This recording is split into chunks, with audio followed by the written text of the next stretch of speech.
Hello everyone, and welcome back to Soldier Fortune 2 Double Helix. Where we last left off, we infiltrated a mansion, killed everyone in it, got information about the virus that was on board a ship headed to Tampa Bay. We got into a ship, sculled it, and now we gotta figure out what to do next, so we're heading back to the shop. So, anyway, let's get this thing started, shall we? In a minute. Yeah, I think I gotta mention, this is actually, post-recorded. Meaning that, is that when I record this, for some reason it wouldn't pick up my audio, so I had to do this manually. So this is post commentary. Anyway. Sorry, we're closed. Come on, Sam, let me in. I'm just looking for a copy of Days of Fire. Sorry, it's out of print. I was told I could special order it. I think I can help you. Alright, here we are.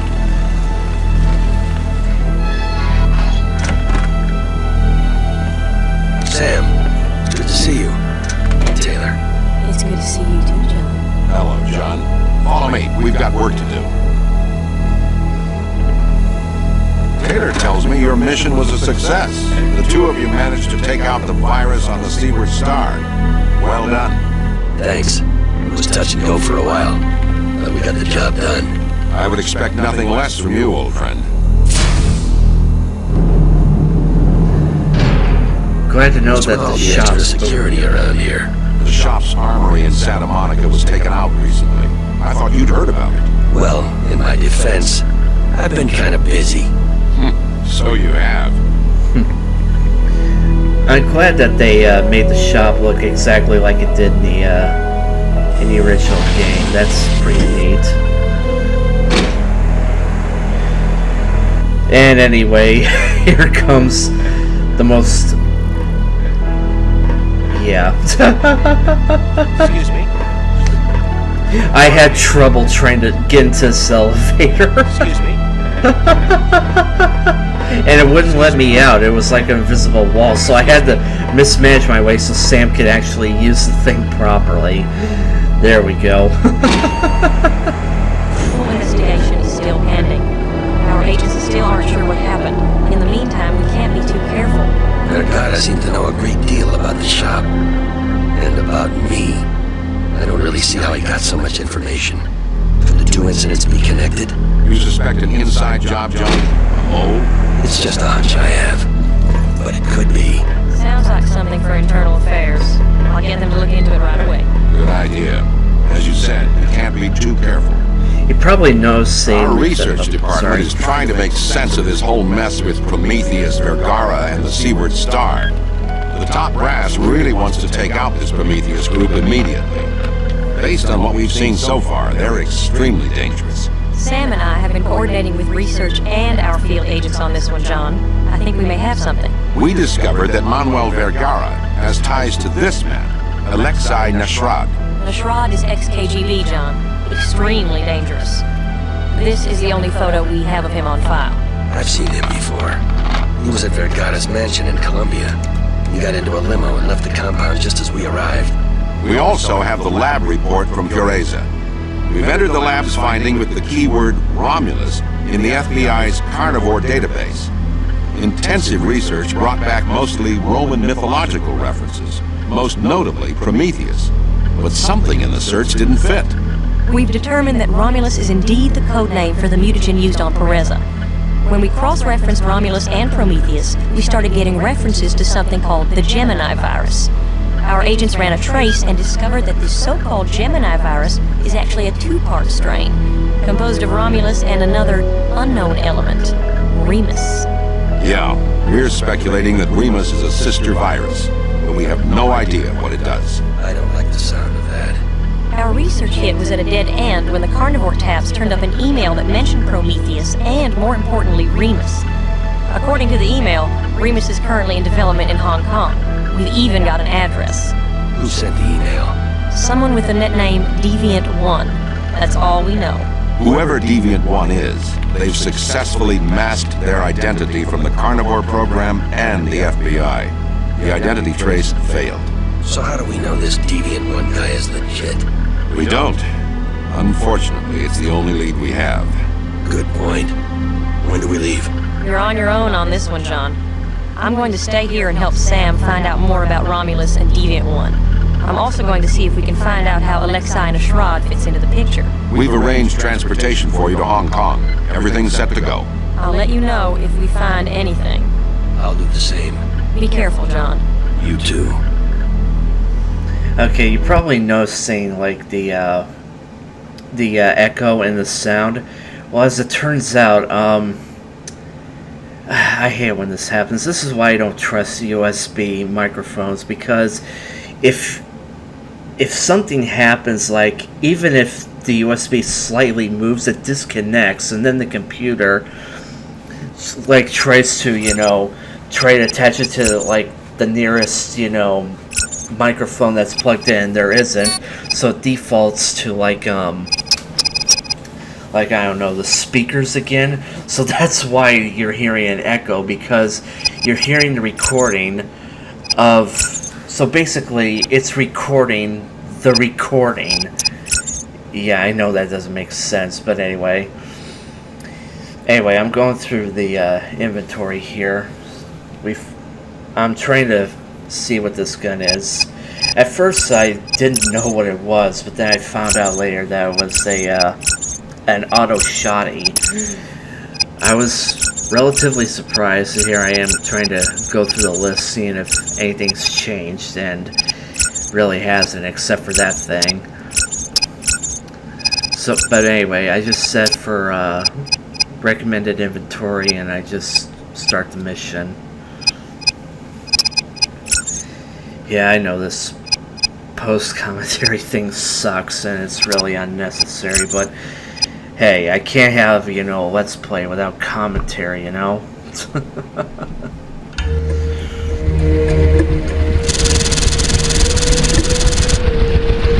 Also, this is the whole Hong Kong area is a non-stealth mission, so we can just go nuts and shoot the place up without any alarms going off.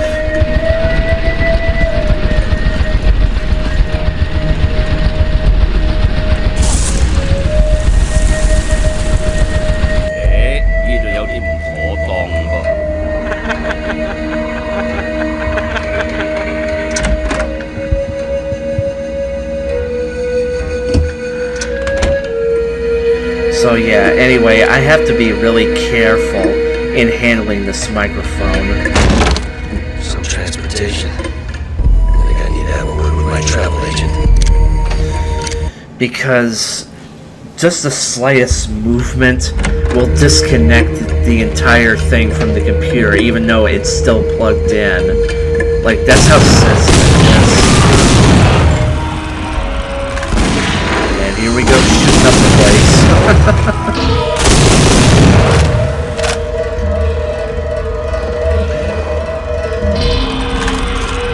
Yep.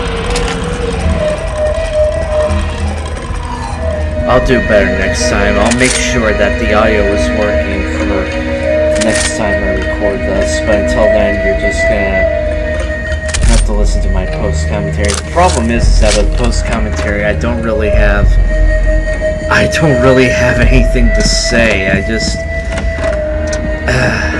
okay, the worst part of it is that playing through this while talking through it, thinking that it's actually recording your voice is bad enough, but to find out that that it wasn't picking up your voice the whole time, and you have to do like post-commentary, which means having to go through everything literally all over again. Honestly, it could be worse. I could just had to redo this entire portion of the game, and I wouldn't have been able to. It's easier just to do post-commentary. Oh yeah, here's where I finally test out the Desert Eagle. It's a nifty looking gun, but it doesn't really carry that much ammo when I don't really use it that much throughout this entire thing.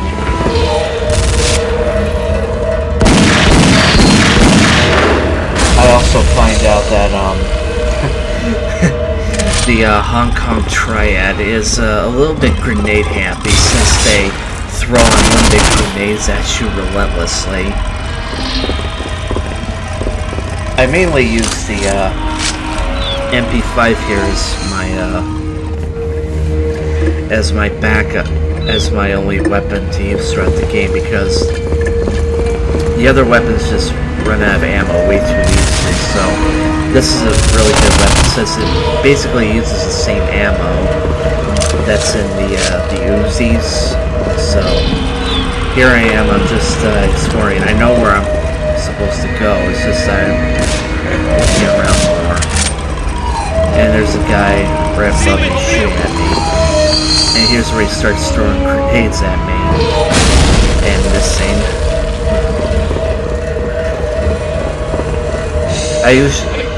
I usually get paranoid because I'm worried that the explosion might still hit me even when I'm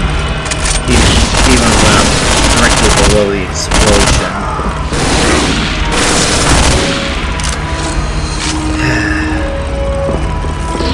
You know, I can never understand the reason why enemies just suddenly just pop up out of thin air and just attack you. I had the same problem with the original Soldier of Fortune. I guess it's got something to do with the pad again, but again, the pad is way too sensitive, even on normal difficulty. I mean, you can't help shooting up the place. It's not like in the first game there weren't no stealth mechanics. You can just shoot up the entire place, and I guess depending on what weapon you got, like if you got like a silenced weapon, in this case it was like a silenced Uzi, you could get through without causing too much noise that everyone started running around the corner. But this, I guess, is, I think, well, no, actually, this isn't slightly better, because in the original game, you know, once you shot somebody, they fell over dead, but in this game, they're friggin' meat shields. I mean, they take all sorts of damage and they just don't go down. It's kind of like reverse Max Payne, where like in the first Max Payne game, they're completely, you know, bullet spongy.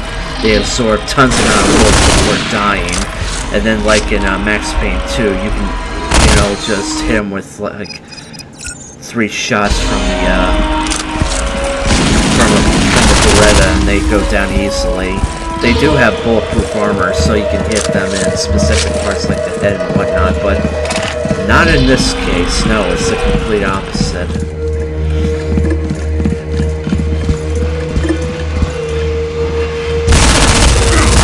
Also, it's a good idea to quick save because, yeah. And here we find our first female terrorist. They were plentiful in, you know, Social Forces, but not so in this game. But this is our first viewing of it, and I think this is the only time we actually fight, you know, female characters in this game. So I think it's like in Hong Kong only. I might be wrong, but and there's my bad throwing.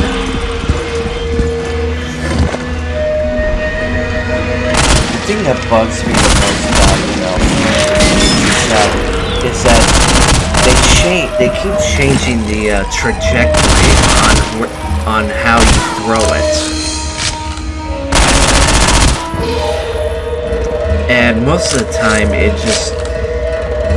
just doesn't seem to work. Like if you try, if you aim like your crosshair like out a window and you throw the grenade, it like bounces off the side, or you know, it bounces on the top, or it just lands directly behind something, and it's never the same. So anyway, here we are at the upper docks. I can't read that because on my screen it post commentary the window was small, so I can't really see it. I still can't see what's going on down here. Yeah, it's playing while it's recording. The thing is that I actually use DaVinci Resolve for for my editing and recording, that type of thing. Well, no, not recording, but editing. I record with the GeForce Experience thing. But DaVinci Resolve does not have the oh wait, right here. I'm trying to figure out how to drop weapons because I found a sniper rifle and I want to pick it up. So here I am just looking through until I find it. I throw the weapon away and then I pick up the sniper rifle. But anyway, as I was saying, I don't know if DaVinci Resolve doesn't have, like record your audio while the video is playing, and then you can combine both and then go on. It doesn't have that, or if it does, I don't know where it is because all the options just look Greek to me. So I had to switch to my old video editing software, the Movie Edit Pro, to do it this way. It's an old one. I mean, this software is dated back to 2013, and I've been using it for quite a long while until my friend Shepard introduced me to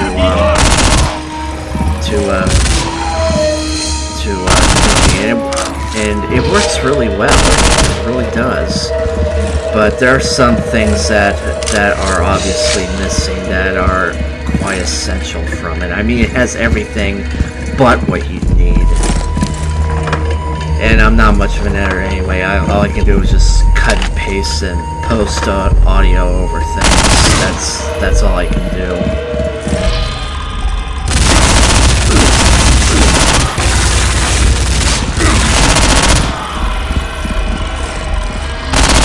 So basically here I am just blasting my way through the streets of Hong Kong, and so far there's no civilian in sight, and God, how many of them are there that I'm just running around just shooting the place up?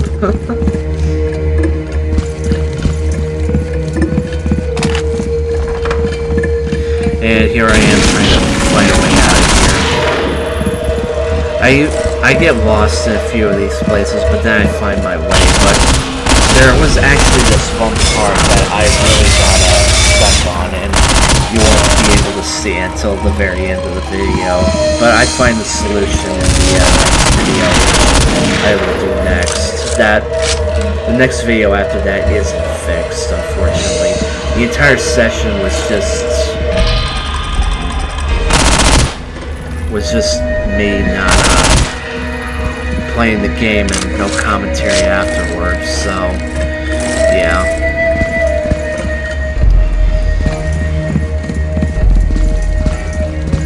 Well, I think that, since it's mostly me just running around trying to find out what to do next, picking up ammo, whatever, I save here because I just found a stash of armor and health, so I think this is a good place to save it.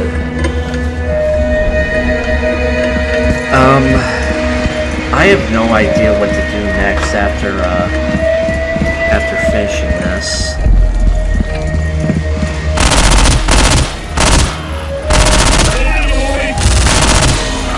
I always thought of, eventually doing the Soldier of Fortune series, for a while. And I know I said this once before, but I am not doing Soldier of Fortune Payback, because I don't have it in 2. The game is terrible and not made by the same people that did 1 and 2.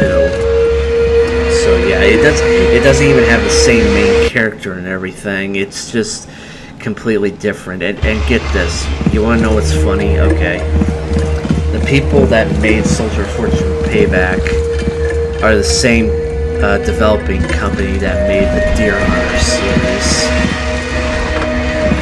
Yeah,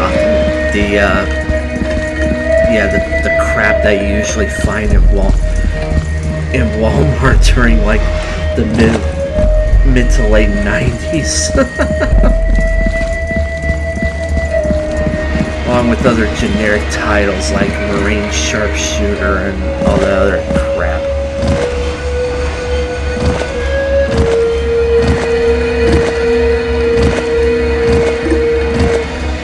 So yeah, I'm trying to figure out a way to get over that fence, and then I get the idea on using that, so I figure out, yay, it does work, and I can jump over that and make my way over to the next level.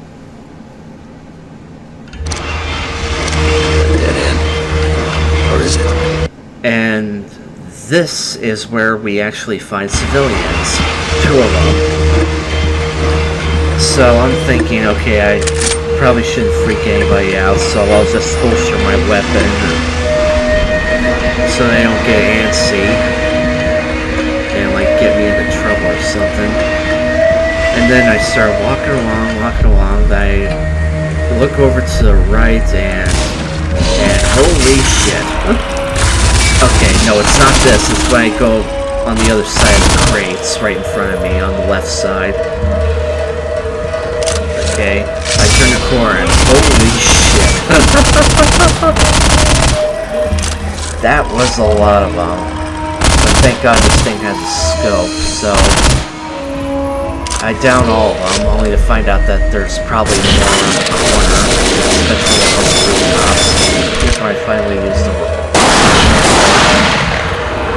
get a headshot.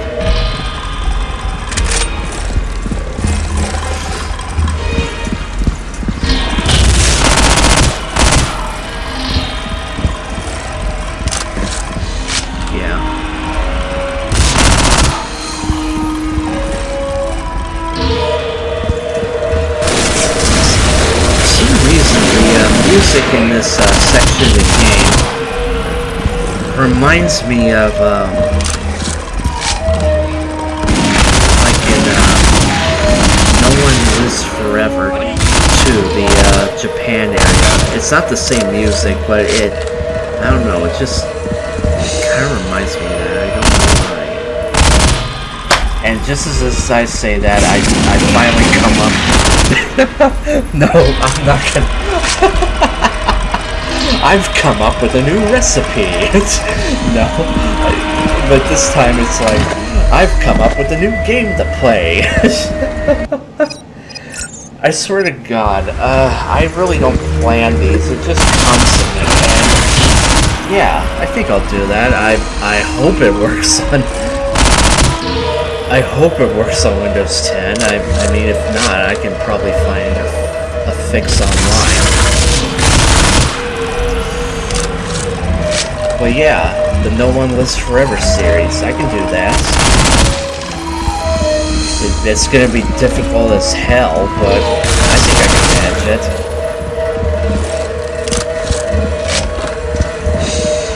Oh, the problem with No One Lives Forever is the collectibles. It's not like there's a ton of them, but in order to get all collectibles, you have to play the game twice. Once, for a complete playthrough, and twice so that you get all the gadgets that you need to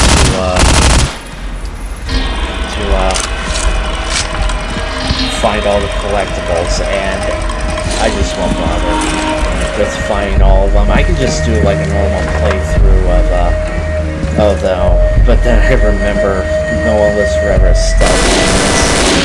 Well, no, not broken elements like in this game in New Colossus, but I think it's relatively fair. Problem is, them finding the bodies, but I think I can do fine. No One Lives Forever, the first one, is mostly stealth-based. You can still shoot it out and everything, but in No One Lives Forever 2, you can still you can either stealth the place or just go all out and shoot everybody, and the game doesn't punish you for doing both, so, yeah. I think I can do knowing this forever. But on the other hand, I've been thinking of something else. Oh yeah, here we go. Sorry about the segue there. I've been mouthing on off. Here's where I got stuck. And here I just run around trying to find out where to go, and basically I'm not the only one, because apparently a lot of people have gotten lost in this very area, not knowing where to go next. And the problem is that the answer is really not that obvious. Okay, the thing is that I'll tell you, I don't find it until the next video, but down the street, I'll show you if I actually go back down there. Yeah, I'm literally checking everything to make sure I'm not missing anything.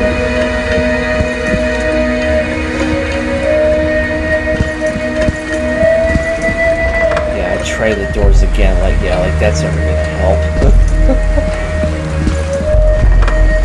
I try the gates, I try the doors, I try everything. Okay, going back down the street, I'm not looking down it, but there are like these propane tanks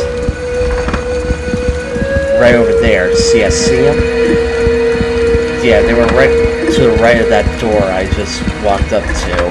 You're supposed to shoot them, and that will blow a hole in the wall, and that will make you progress, but I didn't know that, and quite frankly, it's not that obvious to people, because it's just an environmental thing. I mean, whatever explosive barrel is supposed to open up new areas for you to explore. And here I'm thinking that maybe if I can just jump over the car, and I'm thinking, yeah, if I do that, it's probably gonna hurt and you know kill me, or it's gonna be an invisible wall, and it's kind of both, because at the end it does kill me when I try to jump over on the left side, but I forgot to quick save. so when I reload, I end up back before I actually end up in this place. Yeah, so there's me being stupid. And besides which, I had to eventually go to the bathroom anyway, so after I shoot up a couple of these guys, I stop the video, go to the bathroom, come back, and go back to where I've been before, and then start recording again. So, I will see you in the next video, and my post-commentary. That was gruesome.